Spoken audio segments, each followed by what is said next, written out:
In this episode, we take on a problem that quietly undermines many privacy programs. The organization cannot confidently say what personal data it has, where it lives, why it exists, and who touches it, especially after months of product changes and vendor additions. A data inventory and a record of processing activities, ROPA, are meant to solve that problem, but they often become stale documents that reflect how the system used to work rather than how it works today. When that happens, teams make decisions based on outdated assumptions, rights requests become incomplete, retention commitments become unreliable, and audits turn into frantic archaeology. A data inventory that stays current is not just a compliance artifact. It is operational infrastructure that supports everyday decisions like whether a new feature needs a new data element, whether a vendor integration is safe, and whether a deletion promise is realistic. AROPA that stays current turns the inventory into a higher-level view of processing purposes, categories, recipients, and safeguards, which helps the organization explain itself with clarity and defend decisions under scrutiny. The goal is to learn how to build these artifacts so they remain alive and useful, not just created once and forgotten. Before we continue, a quick note. This audio course is a companion to our course companion books. The first book is about the exam and provides detailed information on how to pass it best. The second book is a Kindle-only ebook that contains 1,000 flashcards that can be used on your mobile device or Kindle. Check them both out at cyber.author.me in the Bare Metal Study Guide series. A helpful way to begin is to separate what a data inventory is from what AROPA is, because beginners often treat them as interchangeable lists. A data inventory is the ground-level map of what data exists and where it is stored, including systems, datasets, key fields, and data flows that move information between stores. It is closer to engineering reality, and it supports tasks like locating data for deletion, understanding retention, and assessing whether a new pipeline introduces sensitive fields. AROPA is a more structured record of processing activities, focusing on what is processed, for what purpose, on what basis, who receives it, how long it is kept, and what safeguards exist. It is a way to explain processing in a consistent format that can support accountability, internal governance, and regulatory expectations. The inventory answers where and what, while the ROPA answers why and how, and both are stronger when they are linked rather than built separately. Beginners sometimes start with the ROPA because it feels more conceptual, but without an accurate inventory, the ROPA becomes guesswork. When you understand the distinction, you can design a workflow where the inventory feeds the ROPA and both stay synchronized as systems evolve. The reason these artifacts go stale is not laziness. It is that software and operations move faster than documentation habits. New features add event tracking, new tables, and new derived data sets, often incrementally, and teams may not see those changes as significant enough to update an inventory. Vendors are added for analytics, support, messaging, and fraud, and data begins flowing to new recipients through default integrations and updates. Logging and monitoring systems change, and the amount of personal data captured in logs can expand when troubleshooting tools are enabled. Meanwhile, ownership is often unclear, with privacy teams expecting engineering to update data maps, and engineering expecting privacy to own documentation. Beginners might assume you solve this by telling teams to document better, but sustainable inventory and our OPA work requires structural integration into how work is done. The artifact stays current when updating it as part of normal change processes, like adding a new endpoint or onboarding a vendor, not an extra task that depends on memory. The core lesson is that inventories and our OPAS are living systems that require triggers, ownership, and verification, just like any other operational control. A practical foundation for a current inventory is defining the unit of documentation, meaning what exactly you are inventorying and at what granularity. If you inventory at too high a level, like listing a product name without describing its data stores and flows, the inventory will be too vague to support real decisions. If you inventory at too low a level, like every individual field in every log line, the inventory will become unmaintainable and will be abandoned. A workable approach often inventories at the system and dataset level with enough detail to understand sensitivity, purpose relevance, and linkage, while capturing key fields that drive identity and risk, such as account identifiers, contact details, location signals, and content data. Beginners sometimes worry about getting the granularity perfect, but the better goal is to choose a granularity that is actionable and sustainable, then refine over time as you learn what decisions the inventory must support.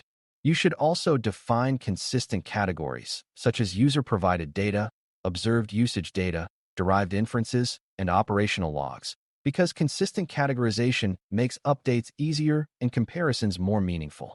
When the unit and categories are stable, teams can update entries without debating what belongs or how to describe it.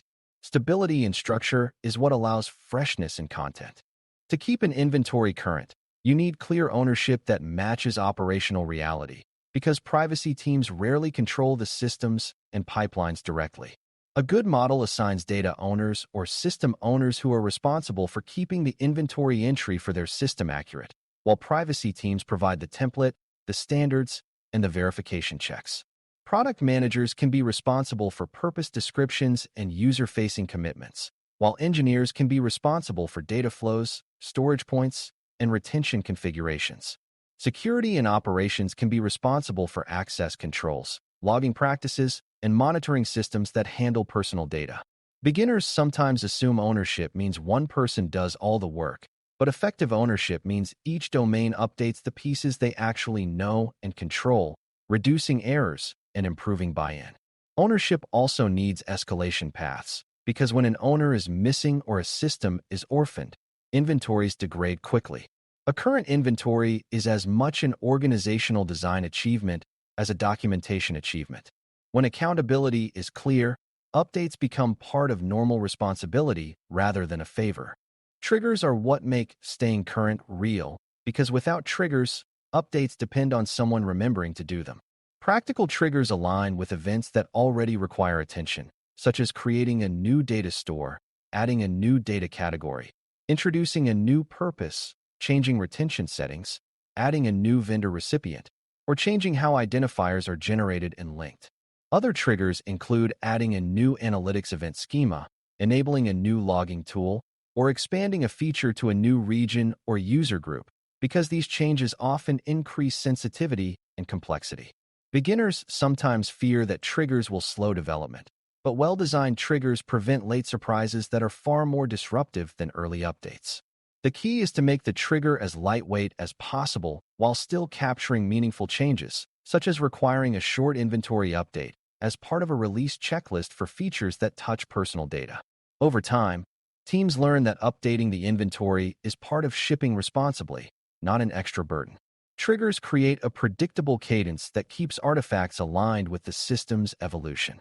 A ROPA that stays current depends on linking each processing activity to the systems and datasets that implement it, because processing descriptions without system linkage become abstract and quickly lose accuracy. For example, a processing activity like account management might involve identity data, authentication logs, customer support records, and messaging, each stored in different systems with different retention periods. If the ROPA does not point to those systems, it cannot stay accurate when one system changes, such as when a support platform is replaced or a new fraud provider is added. Beginners sometimes write ROPA entries as narrative statements that feel complete, but the more durable approach is to structure the ROPA so each entry references the inventory elements that support it. Then, when the inventory is updated, you can identify which ROPA entries are affected and require review. This linkage is what turns the inventory and ROPA into a living set of records rather than two disconnected documents. It also helps with audits and rights handling because you can move from purpose-level explanations to system-level actions quickly. When linkage is designed in, freshness becomes a manageable process instead of a heroic effort. Accuracy also requires validation, because inventories can be updated faithfully and still be wrong if they rely only on what people believe is happening. Systems often behave differently in production than in design documents, especially when logging, caching, and third-party SDK behavior are involved. A strong program, therefore, includes periodic verification steps, such as checking whether data stores listed in the inventory still exist, whether retention settings match what is documented, and whether event schemas include unexpected fields.